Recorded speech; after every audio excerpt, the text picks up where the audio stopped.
रविवार का दिन था। मैं घर पर अकेला बैठा था। शाम का वक्त हो रहा था और काम करने का मन नहीं कर रहा था। अचानक मैंने सोचा कि चलो थोड़ा बाहर घूम के आते हैं। वैसे भी रोज ऑफिस और घर के अलावा कुछ सोच नहीं पाते हैं। ऐसे में जब मैं घर से निकला तो देखा कि बहुत सारे लोग अपनी मंजिल तक पहुंचने के लिए बस और टेम्पो का इंतजार कर रहे थे। तभी मुझे एक अचानक छोटा सा लड़का दिखा जो फटे पुराने कपड़े पहने हुआ था।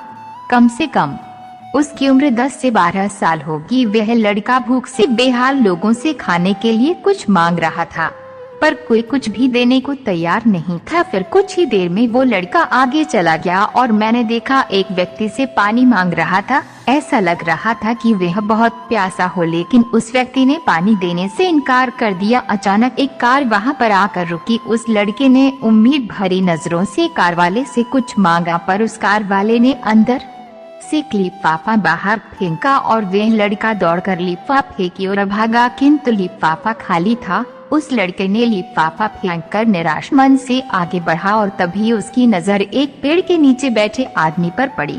वह लड़का थककर उस पेड़ के नीचे आदमी के पास जाकर बैठ गया। लड़के ने देखा कि वह भी उसकी तरह गरीब आदमी है जो पेड़ के नीचे बैठा था। तब लड़के ने अपनी तरह ही दैनिक स्थिति देखकर उससे बातचीत की और उसे अपनी स्थिति सुनाई। फिर उस व्यक्ति ने अपने खाने के हिस्से में से कुछ उस लड़के को दिया और दोनों खाने लगे। इससे साफ दिखाई देता है कि अगर इंसान अमीर होने के बावजूद वह गरीब है, अगर इंसान दिल से अमीर होता है वह गरीब है, तो उसके पास सब कुछ है। कहने का मतलब है कि एक गरीब आदमी सबकी तकलीफ को समझता है, क्योंकि उसके अंदर किसी भी बात की चाह नहीं होती है, इसलिए वह सबको अपने जैसा समझता है और बिना किसी स्वार्थ के सबकी मदद करता है। यहाँ पर मैं ऐसा नहीं कहना चाहता हूँ कि सब अच्छे या बुरे होते हैं, पर इंसानियत ही सबसे बड़ी दौलत है। आखिर हम सब एक ही तो हैं। जरूरत पड़ने पर हमें सबकी मदद करनी चाहिए, क्योंकि हमें भगवान ने उनसे अच्छा बनाया है जिनको रात में सोने को छत भी नसीब नहीं होता है। व्यक्ति अपने व्यवहार से अमीर होता है। तुम्हारा चेहरा एक मुस्कान दे सकता है,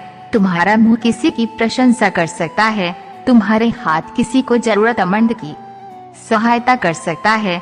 तुम कहते हो कि तुम्हारे पास कुछ नहीं है, क्योंकि आत्मा की गरीबी वास्तविकता गरीबी होती है। पाने का हक उसी को है जो देना जानता है। जो व्यक्ति किसी दूसरे के चेहरे पर हंसी और जीवन में खुशी लाने की क्षमता रखता है, ईश्वर उसके चेहरे से कभी हंसी और जीवन में खुशी कम नहीं होने देता है। हाथों का सच्चा आभूषण ही दान है। ये एक संदेश है कि जरूरतमंद लोगों की मदद करे, अमीर दिल से और इंसानियत से बने, पैसों से नहीं।